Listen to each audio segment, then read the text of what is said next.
Shalom, saudara-saudara yang terkasih. Berjumpa lagi dengan saya, Evangelis Adrian Tenine. Dan saat ini saya akan menyampaikan firman Tuhan yang terambil di dalam Yohanes pasal yang ke-16, ayat yang ke-1 sampai ayat yang ke-4. Yohanes pasal yang ke-16, ayat yang pertama sampai yang ke-4.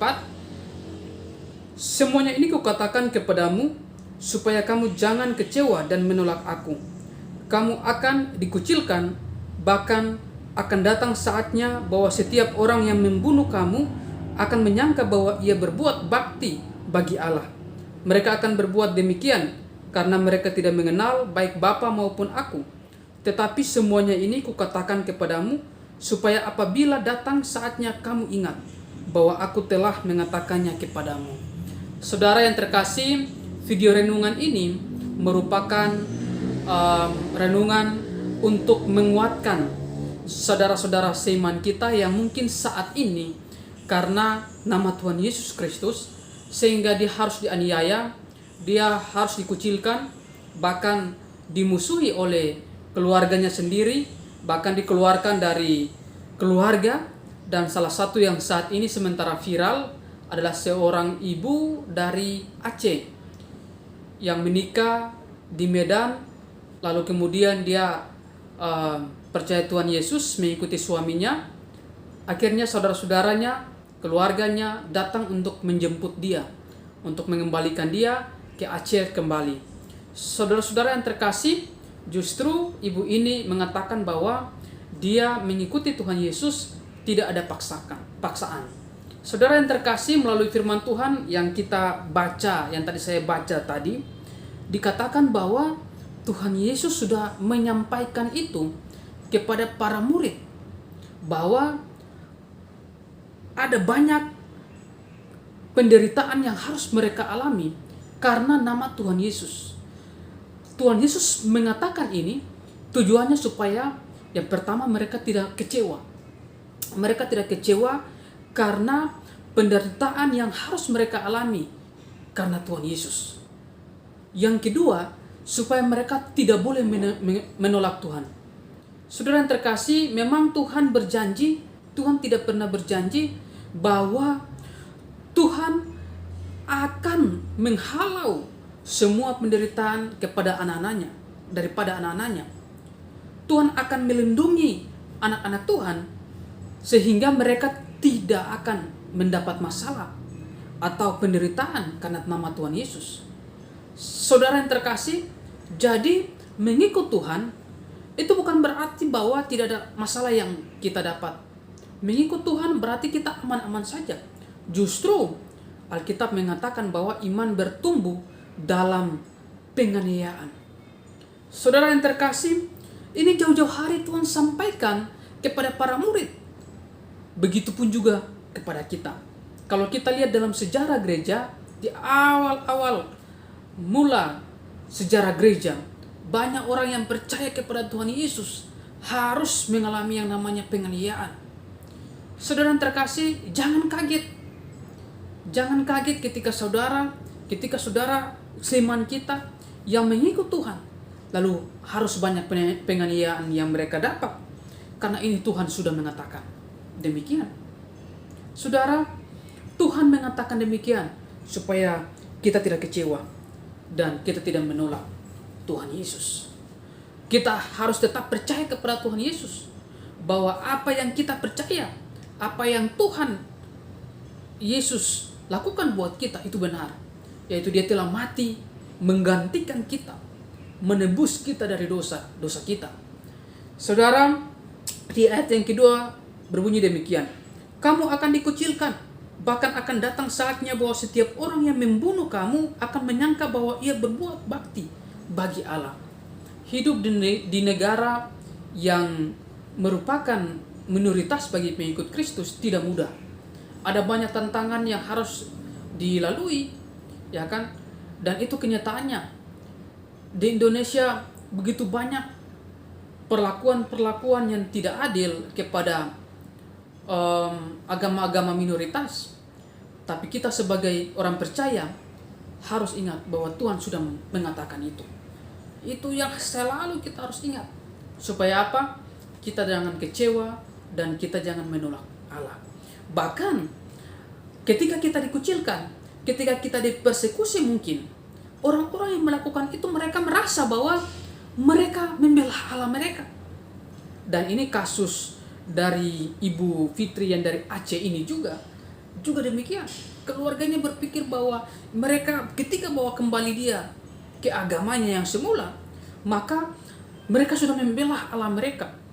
Saudara-saudara yang terkasih, ini juga yang terjadi pada zaman waktu Stefanus, saudaraku.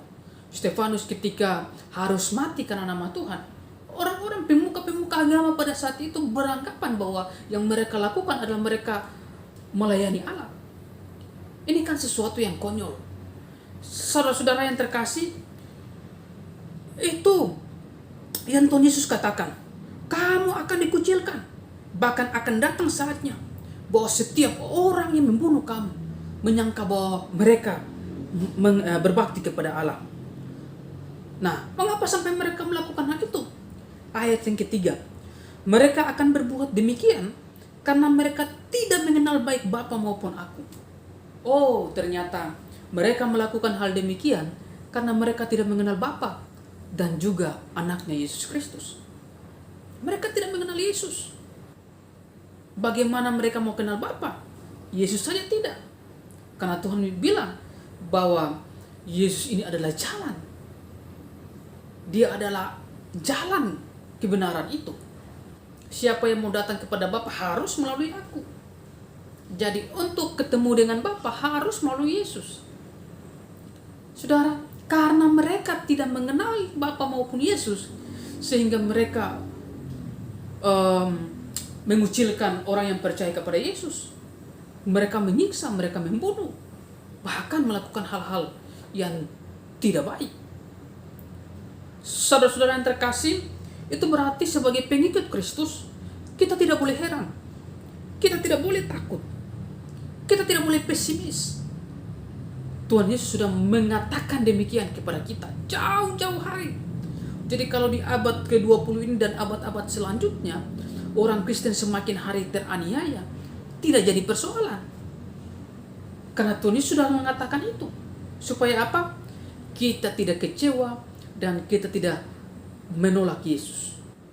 Saudara yang terkasih, tetapi semuanya ini kukatakan kepadamu, supaya apabila aku datang saatnya kamu ingat bahwa aku telah mengatakannya kepadamu.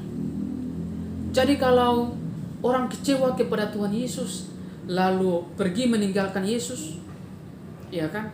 Berarti dia tidak pernah membaca dan dia juga tidak mengenal Yesus.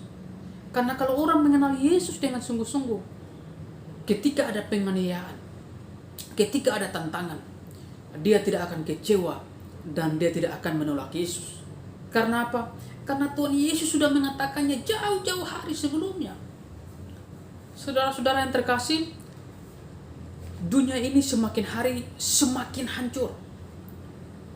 Itu berarti kita harus semakin hari semakin giat dalam mengikuti Tuhan.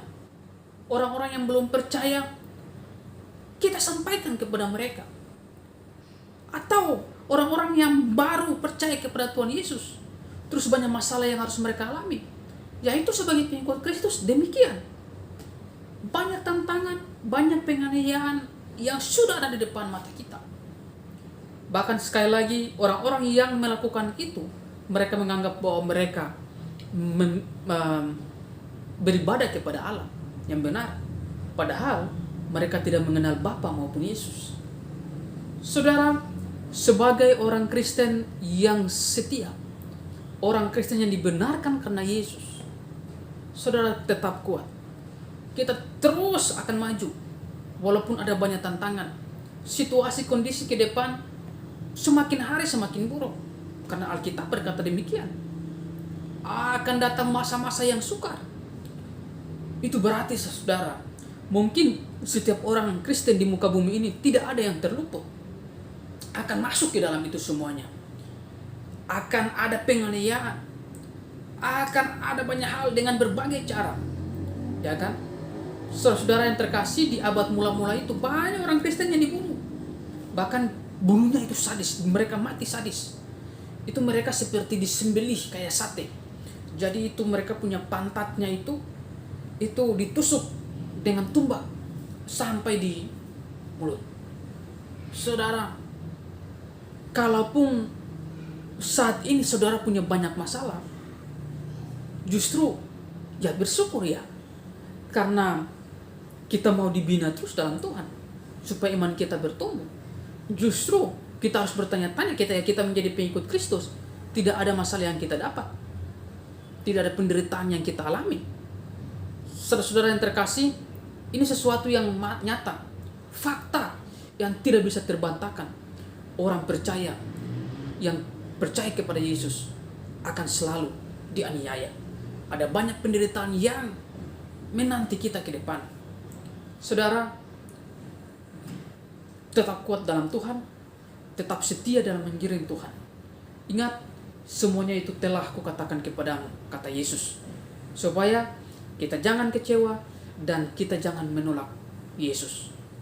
Saudara-saudara yang terkasih, Tuhan Yesus memberkati saudara. Tetap kuat dalam Tuhan, maju terus, ya kan? Saya tahu banyak masalah, banyak tantangan yang mungkin saat ini saudara hadapi. Saudara yang terkasih, Tuhan terus menolong saudara untuk terus setia dengan Tuhan sampai Tuhan datang kembali jemput kita. Tuhan Yesus memberkati saudara. Apabila saudara diberkati melalui video renungan singkat ini, bagikan kepada saudara-saudara seiman kita, tahu sahabat-sahabat saudara, bagikan kepada mereka, like, subscribe, supaya terus mengikuti video-video terbaru melalui channel YouTube ini. Tuhan Yesus memberkati semua. Amin.